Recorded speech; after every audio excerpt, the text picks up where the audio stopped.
Right now, anyone can create an ad. Anyone can generate copy, images, videos, entire campaigns. But very few can create meaning. And that's not a technology problem. It's a responsibility problem.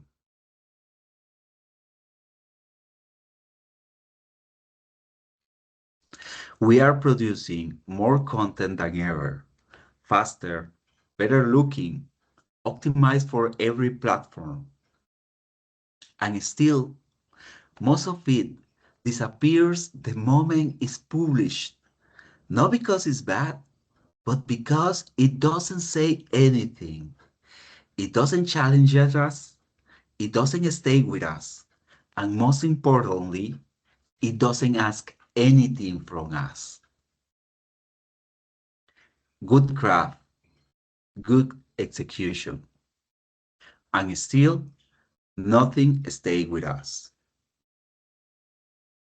This is the paradox of our time.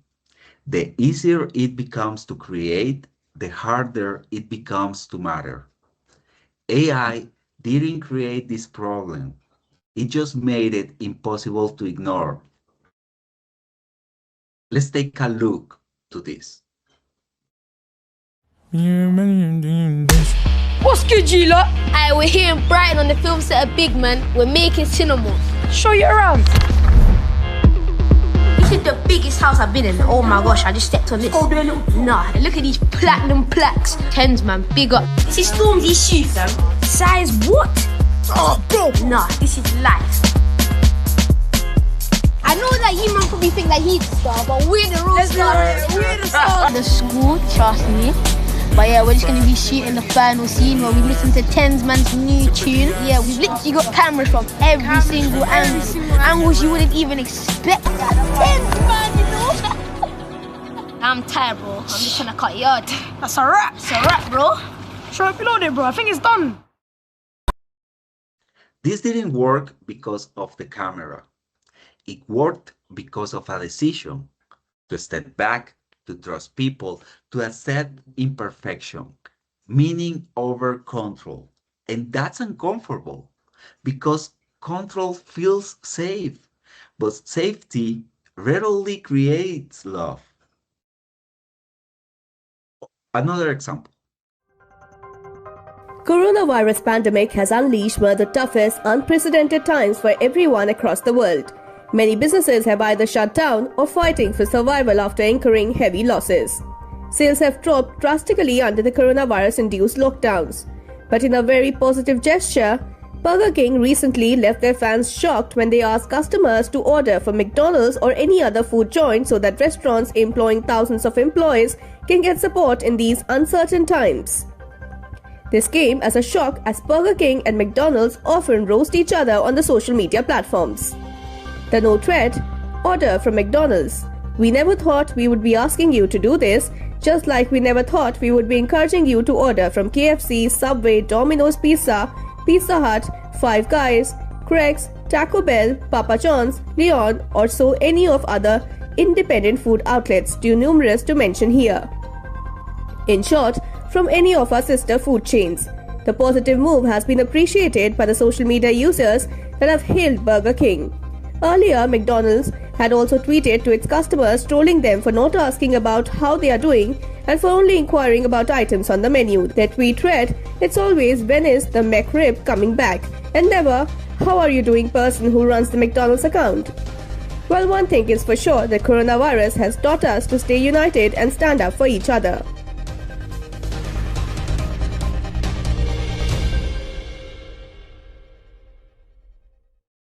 This made no sense in a dashboard.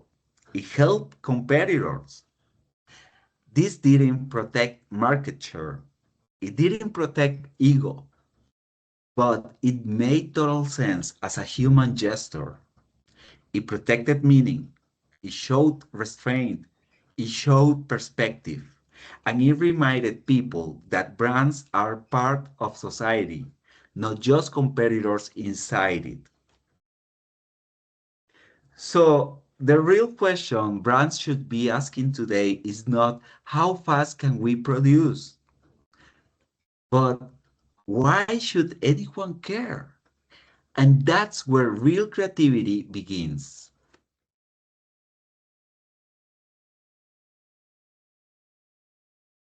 If everything can now be generated faster, cheaper, and at a scale, then creativity is no longer about execution, it's about judgment. Judgment about timing, judgment about tone, judgment about when to speak and when to stay silent. AI can assist creativity, it can suggest, it can optimize, but it cannot decide what matters. And that decision still belongs to people, and that's where creativity changes role. Up to now, we've talked about the problem: too much content, too much execution, too little meaning. And it's easy to think that technology is the threat, but it's not. The real challenge is something else, is forgetting what cannot be automated. Because while tools can help us create faster, there are still parts of branding and advertising that depend entirely on people, on judgment, on empathy, on cultural understanding. I want to focus on four of them, not as buzzwords, but as responsibilities that brands and teams still have to own: voice, values, vulnerability, and culture and context.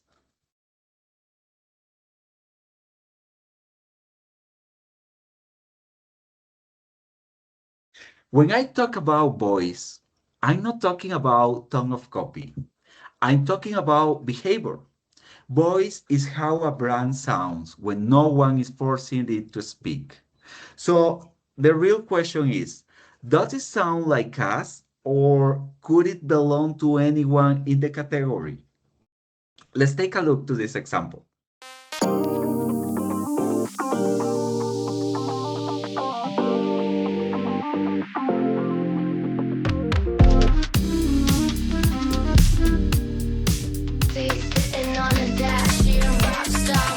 Did you guys get your Spotify Wrapped lists this morning? Spotify Wrapped dropped today. The collective cultural conversation of the moment, Spotify Wrapped.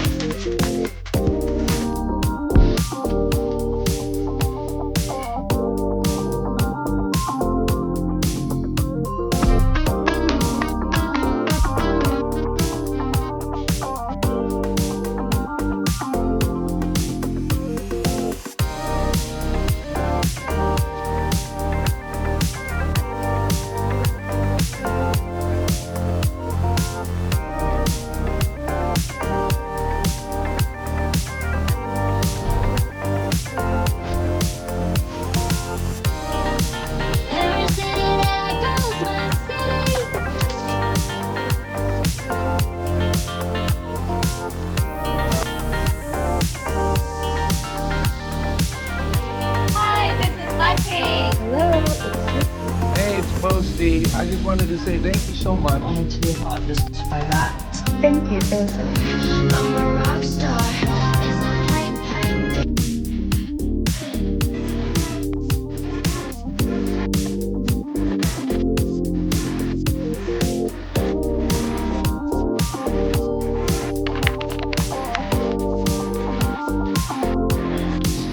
Hype, hype, baby, I'm a rock star. This doesn't work because of data. It works because Spotify sounds like Spotify. Voice is not copy, voice is behavior. And behavior is not generated, it's protected. Protected from trends, protected from fear, and sometimes protected from ourselves.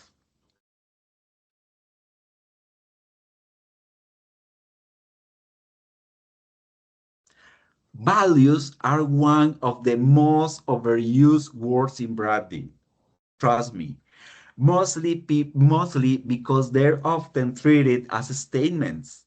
But values are not what brands say they believe. They're what brands protect when it's uncomfortable.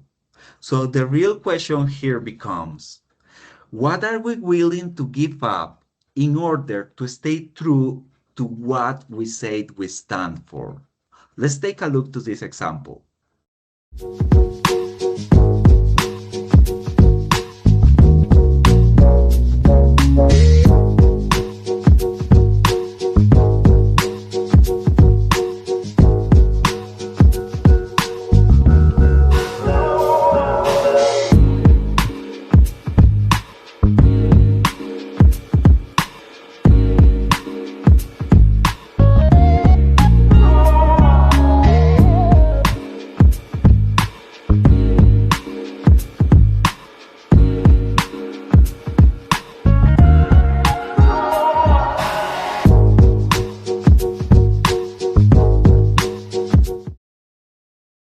Again, Burger King. Values are not what brands say they believe. They're what brands protect when it's uncomfortable. When protecting values actually costs something.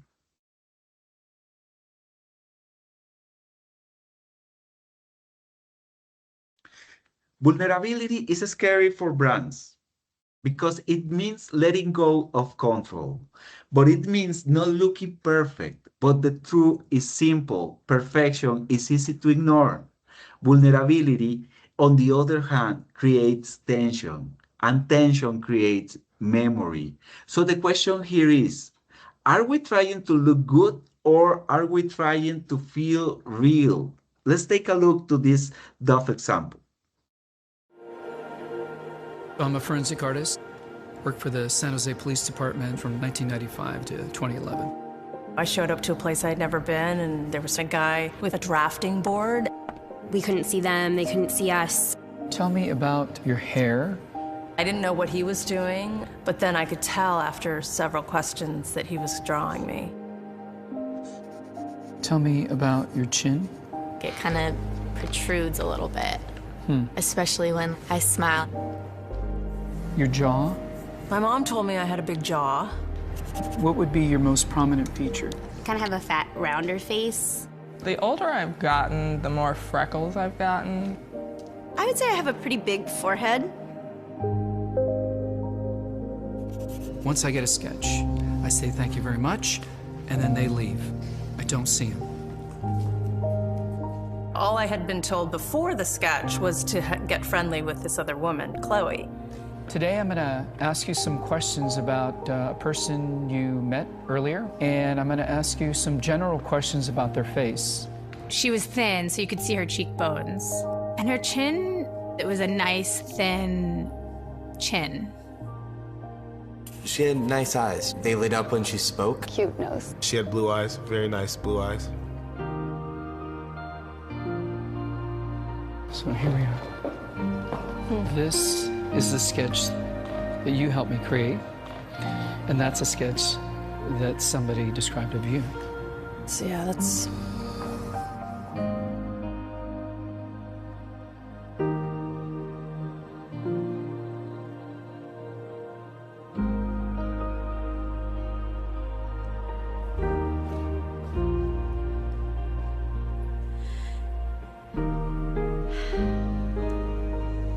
She looks closed off and fatter, sadder too.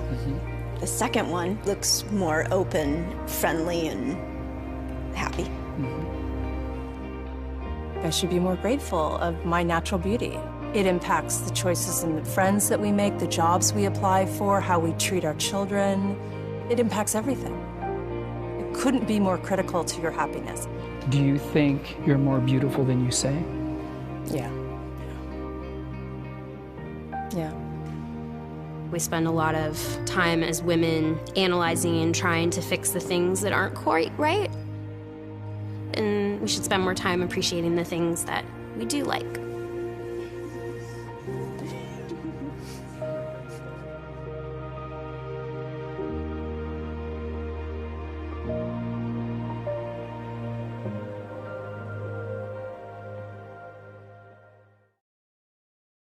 As I said, perfection is forgettable.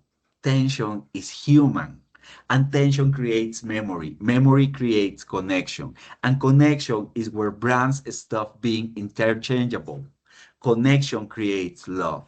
This campaign didn't try to impress, it tried to reveal something uncomfortable.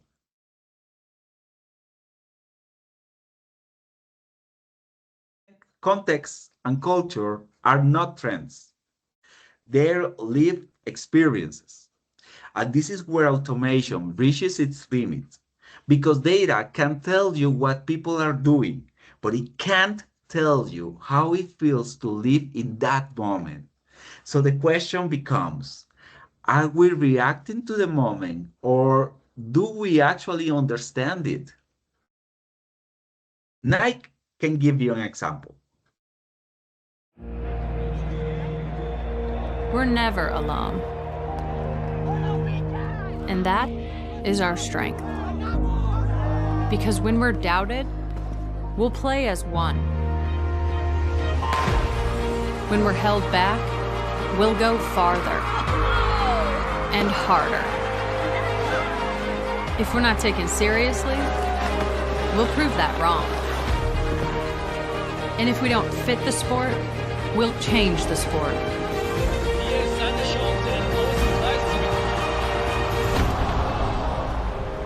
We know things won't always go our way. And the world's sporting events are postponed or cancelled. But whatever it is, we'll find a way. And when things aren't fair, we'll come together for change. We have a responsibility to make this world a better place. And no matter how bad it gets, we will always come back stronger. Because nothing can stop what we can do together.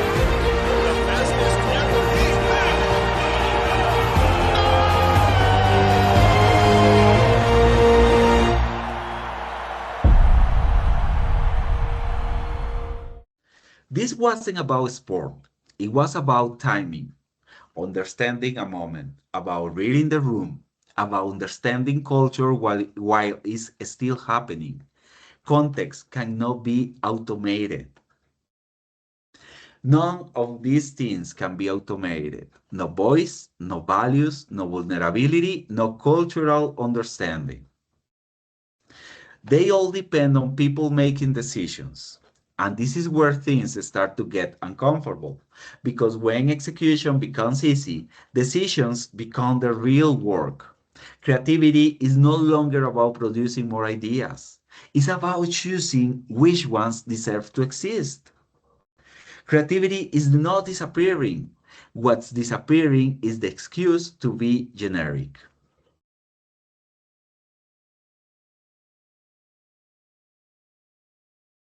Most teams don't have a creativity problem.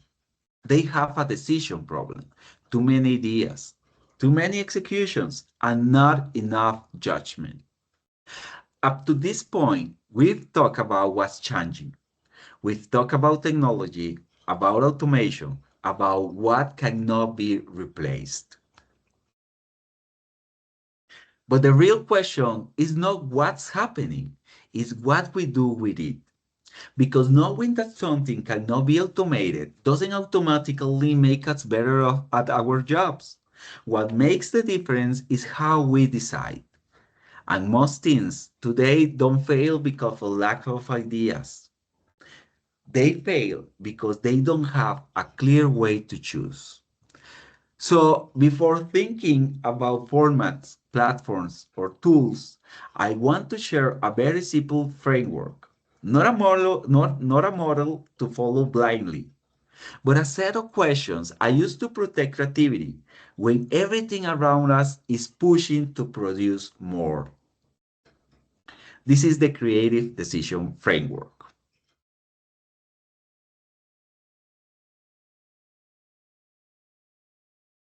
The first question is relevance. Not relevance for the algorithm, relevance for people. So the question is simple but uncomfortable. Are we solving a real human tension or are we just responding to a brief? Let's take a look to this example.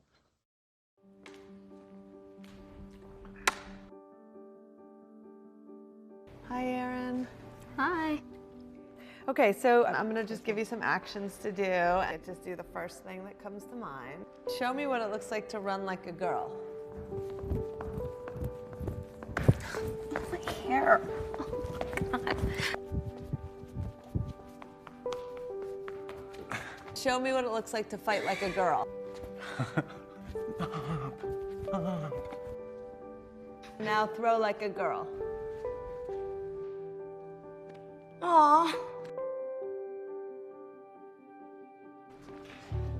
My name is Dakota, and I'm 10 years old. Show me what it looks like to run like a girl. Throw like a girl. Fight like a girl. What does it mean to you when I say run like a girl? It means run fast as you can. This worked because it addressed a real tension, not a brief problem, a human one.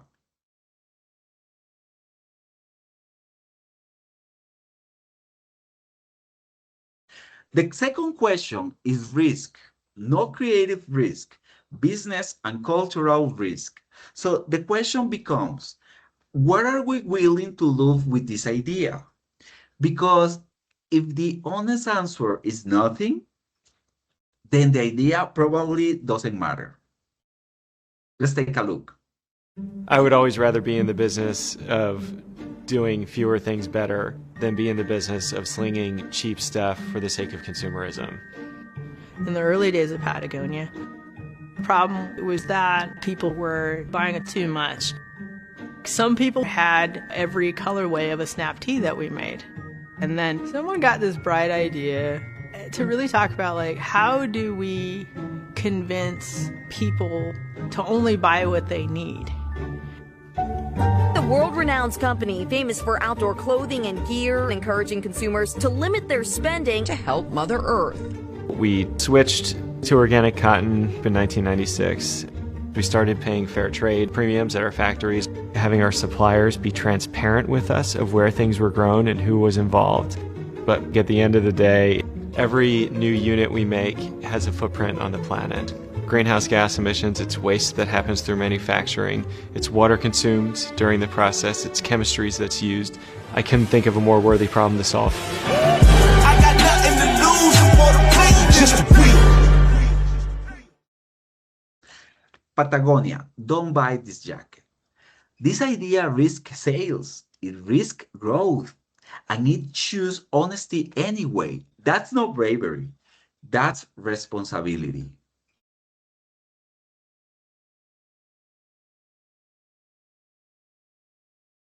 The third question is consistency. No visual consistency, behavioral consistency.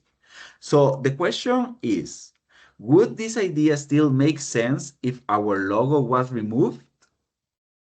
Now let's take a look to this case about IKEA buyback.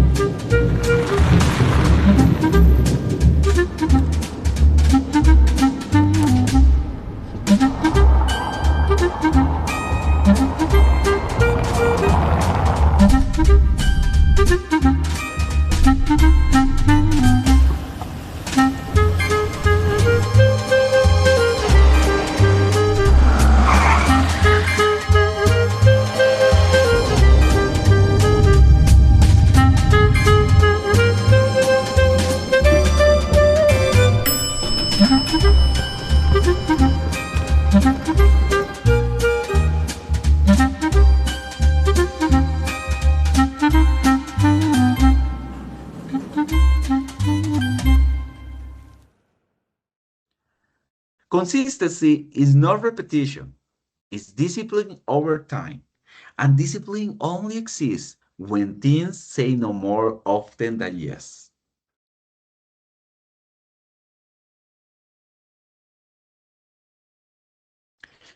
The last question is legacy. And is the one brands ask the least. Will this still make sense in 5 years? Or is this just noise with a deadline? Because trends expire, formats disappear, but meaning accumulates. This is where creativity stops being tactical and becomes cultural. These questions don't guarantee great ideas. Nothing does. But they do something more important. They slow us down enough to think.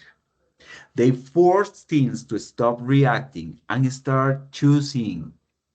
And that's the shift we're living right now. Creativity is no longer about how much we can generate.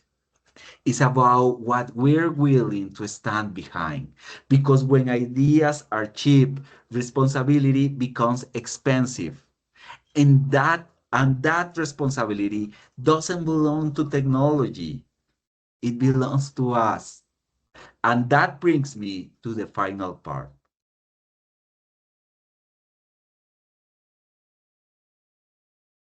If creativity is no longer about execution, then it becomes a responsibility, not to create more, but to choose better.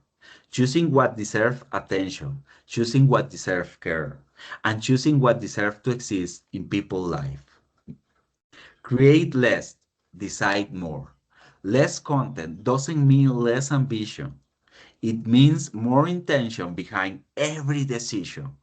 Before producing, ask, does this add meaning? Does this sound like us? Will this matter tomorrow? When brands say yes to everything, they stop standing for anything. AI didn't make brands generic. Fear did. In a synthetic world, creatives are no longer producers. They are editors. Editors of meaning, editors of culture, editors of impact. Editors who, who editors who understand that deleting an idea can sometimes be the most creative act. In a synthetic world, real creativity is not louder, it's clearer, not faster, more intentional.